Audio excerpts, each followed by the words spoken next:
Formulation क्या है, formulation के इंग्रेडिएंट क्या है और मेन इंग्रेडिएंट क्या है, उनसे क्वेश्चन पूछ लिया जाता है, क्वेश्चन आ जाता है। जो मोस्ट कॉमन है या बहुत इंपॉर्टेंट है, सितोपलादी। जैसे अगर एएमओ के एग्जाम इंटरव्यू की बात करें, तो अगर आपसे कोई क्वेश्चन पूछा जाता है कि कास्ट में आप क्या चिकित्सा देते हो या राजस्व में क्या देते हो, तो आपको सिंपल फॉर्मुलेशन ज्यादा बतानी है जिनके कंटेंट आपको पता हो। या तो बिल्कुल एकल द्रव्य बताइए, पिपली बता दिया, अदरक बता दिया है, या अभ्रक भस्म, इस तरह एकल द्रव्य बता सकते हो। या तो आप एसिड बताइए जिनके आपको कंटेंट पता हो, क्योंकि बहुत ज्यादा मेनी टाइम आस्क है कि सितोपलादी चूर्ण से क्वेश्चन बन जाता है। तो इसमें क्या कंटेंट है, अगर आपको श्लोक लर्न हो तो वेल एंड गुड है, स्टिल मुझे रेफरेंस मेंशन करना मेरे लिए जरूरी है, तो इसमें मैंने मेंशन किया है। सितोपला तुगाशीरी पिपली बहुलाम त्वचाम अन्यातुर्ध्वम द्विगुणितम लेहित मधुसर्पिशाम। तो इसमें क्या है, निमोनिक भी कैसे याद कर सकते हो, सी तो पलादी, ऐसे ही याद कर सकते हो, सीत से सितोपला, तो प ला दी, ऐसे याद कर सकते हो। तो सी से है सितोपला जो कि 16 भाग होता है, त से है तुगाशीरी 8 भाग, प से है पिपली, ला से है एला, बहुला कहा गया है मतलब एला, और दी से है दालचीनी जिसे त्वक भी कहा जाता है। तो ऐसे याद कर सकते हो सितोपलादी। देन सितोपला इसमें क्या कहा है, अन्यातुर्ध्वम द्विगुणितम, कि एक से दुगना है। तो वैसे याद रखो, एक भाग, एक दूनी दो, दो दूनी चार, देन 8 और देन 16। तो द्विगुण कहा गया है, एक दूसरे से ज्यादा। और इसका अनुपान क्या है, अनुपान इंपॉर्टेंट है, मधु या सर्पी के साथ दिया जाता है।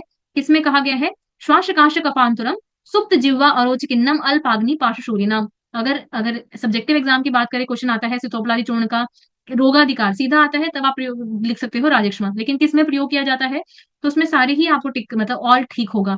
श्वास में, कास में, कफ रोग है, सुप्त जिह्वा, अरोचकी या अल्पाग्नि और पार्श्वशूल। अनुपान इंपॉर्टेंट है, मधुसर्पी। तो सबके लिए मैंडेटरी है सितोपलादी चूर्ण के कंटेंट, उनका पार्ट और इसका रोगाधिकार पता होना अनुपान के साथ। नेक्स्ट इसके बाद आप तालिशादी चूर्ण। तो तालिशादी चूर्ण में क्या क्या है, तालीश पत्र, मरीच, नागर, पिपली, शुभा, ये सब कहा गया है। बाय चांस अगर आपको श्लोक लर्न नहीं हो, तब आप क्या बता सकते हो, ये निमोनिक है, तमन्ना पिसो, तमन्ना पिशु करके भी याद कर सकते हो, तमन्ना पिसो। तो त से है तालीश, मर्च, नागर, पिपली और शुंठी।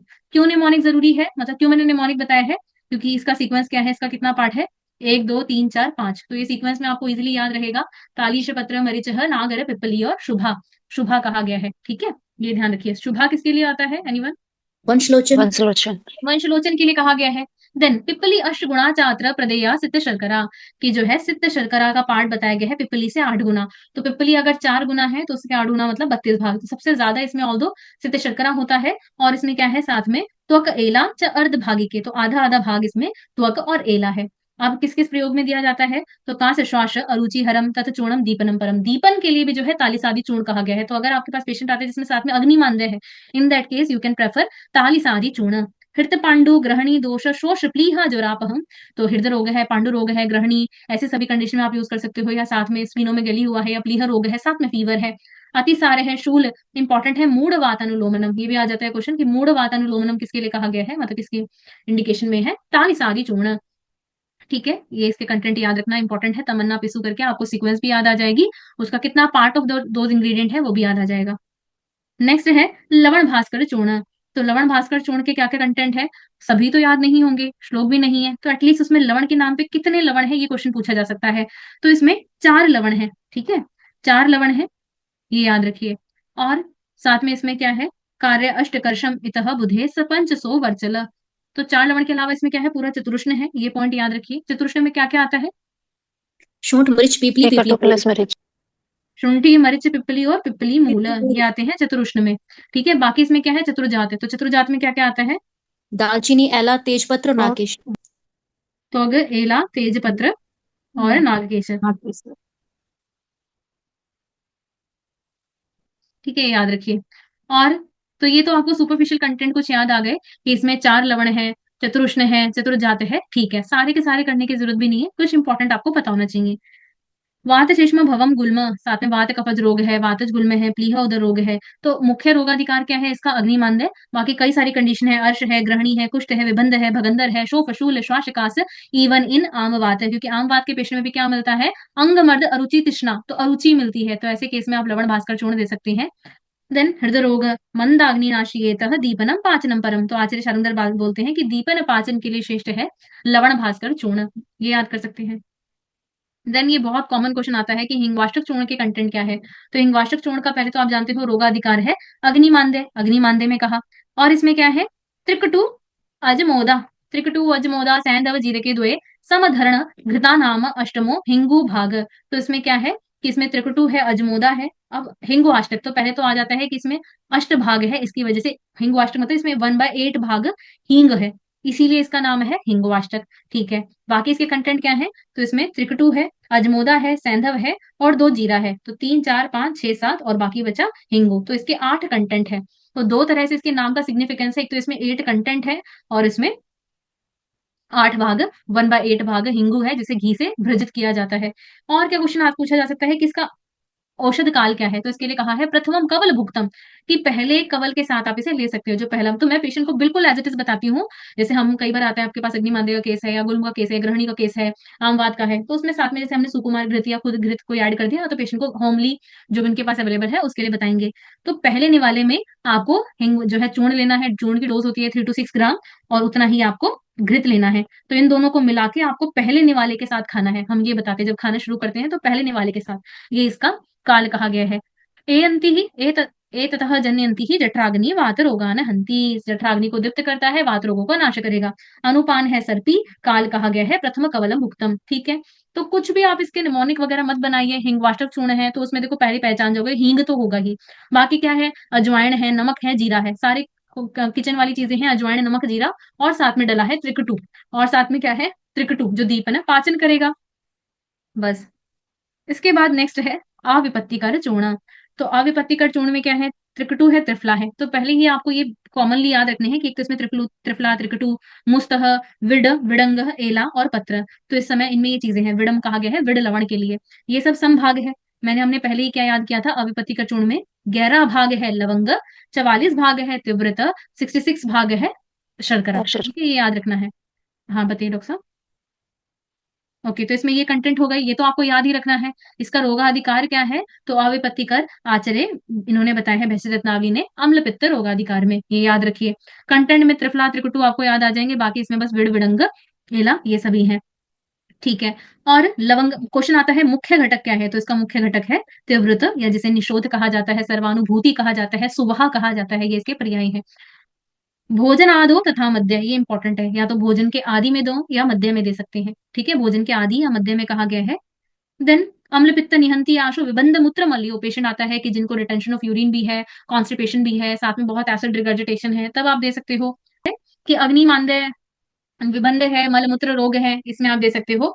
और प्रमेह प्रमेह विशंति, तो ये क्या कहा गया है, अगर 20 प्रकार के प्रमेह है या दुर्नाम, क्यों विबंध है तो साथ में हो सकता है पेशेंट को जो है अर्श है, दुर्नाम किसका पर्याय है, हर्ष अर्श का। अर्श के लिए। तो विबंध के साथ अगर पेशेंट को अर्श भी है या यूरिनरी रिटेंशन है, साथ में कॉन्स्टिपेशन है या प्रमेह है, तो इन सभी में आप क्या दे सकते हो, अविपत्तिकर चूर्ण दे सकते हो। अब कई बार ये क्वेश्चन पूछ लिया जाता है कि अविपत्तिकर चूर्ण में तो 66 भाग शर्करा है, तो क्या आप उसे डायबिटिक पेशेंट में दोगे, तो उसका क्या आप रीजनेबल आंसर दे सकते हो कि उसके रोगाधिकार में ही वैसे रत्नावली ने प्रमेहा विशंति कहे हैं, 20 प्रमेह बता दिए हैं।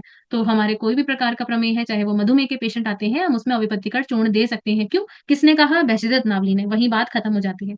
ठीक है, देन फिर भी अगर आता है तो आप कह सकते हो कि ठीक है, अगर अनकंट्रोल डायबिटीज है तो पेशेंट को नहीं देंगे, या फिर हम पेशेंट को देकर आगे फॉलो अप करा सकते हैं कि उसके रैंडम ब्लड शुगर में कितना चेंज आ रहा है, या कोई उसको परेशानी तो नहीं हुई, तो वो हम आगे फॉलो अप ले सकते हैं। नेक्स्ट इसके बाद आप देखोगे गंगाधर या लघु गंगाधर और वृद्ध गंगाधर। तो क्वेश्चन आ जाता है, या तो वो लघु गंगाधर या वृद्ध गंगाधर का रोगाधिकार क्या है, तो आपको पता रहेगा कि ठीक है, हाँ ये कहाँ बताए गए हैं, अतिसार में बताए गए हैं।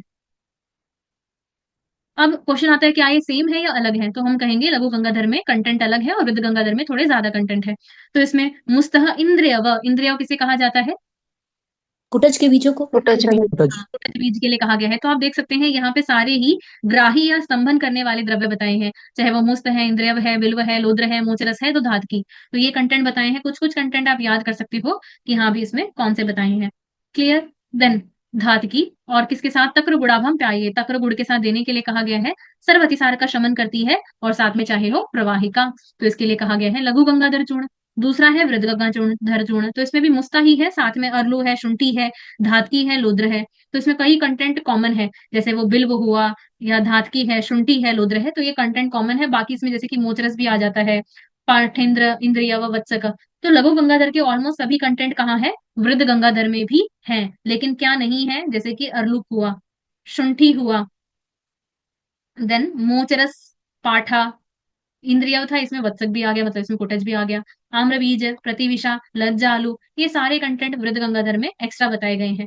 ठीक है, तो इसको भी शूद्र तंडुल के साथ देने के लिए कहा है, जबकि लघु गंगाधर को कहा था तक्र गुड़ के साथ दे सकते हैं, तक्र गुड़ अब हम पाइए तो तक्र गुड़ के साथ। और इसका अनुपान है शूद्र तंडुलोदक। प्रवाहिका का नाश करेगा सर्वतिसार। साथ में अगर किसी को है ग्रहणी, ग्रहणी के साथ अगर पेशेंट आता है तब भी आप वृद्ध गंगाधर का प्रयोग कर सकते हैं। सरिवेग है रोगनम, रोधकम।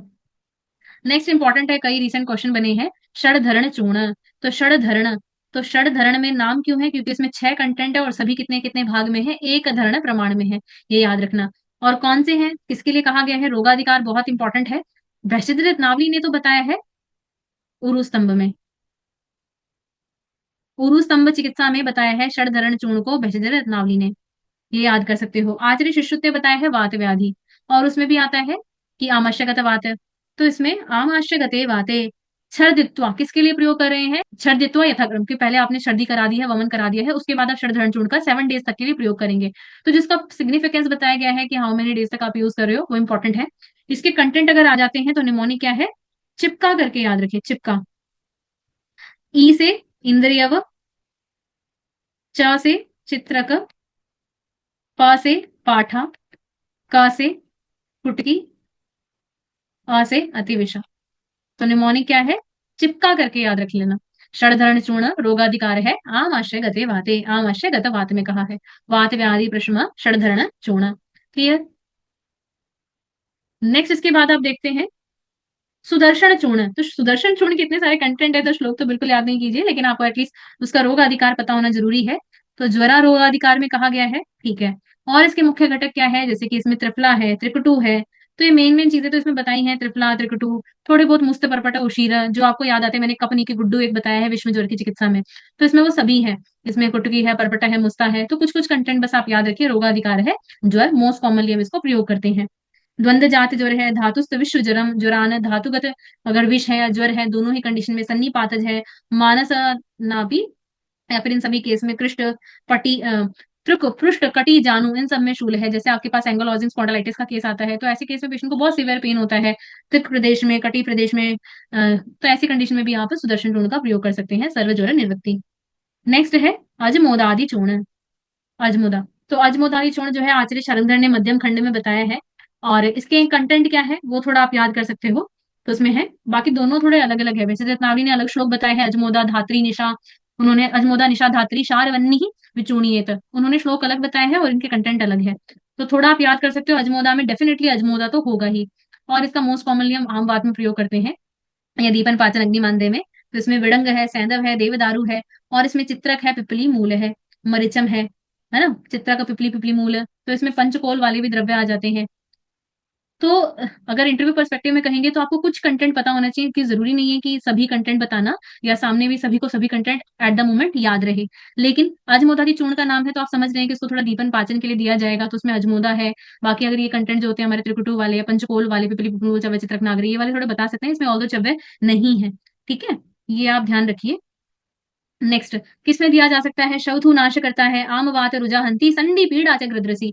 आइदर आम वात का पेशेंट है, संधिवात का पेशेंट है, संधि पीड़ा है, गृद्रसी है, कटी पृष्ठ गुदर जंगा रुजा है, या तूनी प्रतितूनी है, आपके पास पेशेंट आता है कॉलिकी पेन है, या तो यूटर जो है यूरेटर में कैल्कुलाई की वजह से पेन है, या विश्वाची है, या वात कफज जाम है। तो स्पेसिफिकली कहा गया है वात कफज रोगों में आप अजमुदादि चूर्ण का प्रयोग कर सकते हैं, या अजमुदा वटक का प्रयोग कर सकते हैं।